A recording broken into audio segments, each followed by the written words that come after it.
In this video, I will show you how you can fix if your iPhone is not turning on.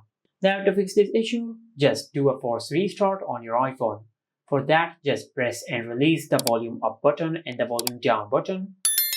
Then quickly press and hold the side button until you see the Apple logo on the screen. And after you see the Apple logo on the screen, just release the side button. And after you do that, you will fix the iPhone not turning issue on your iPhone. But if this did not work, then just plug in your iPhone into charge, then charge your iPhone for 30 minutes to an hour, and after that, just do a force restart on your iPhone. But before you charge your iPhone, just charge any other device using your charger and make sure that your charger is working. And after that, just charge your iPhone for an hour, then do a force restart, and hopefully this will fix your issue. But if this also did not work, then you might have a hardware problem with your iPhone. Just take your iPhone to the nearest service center and they will fix your issue.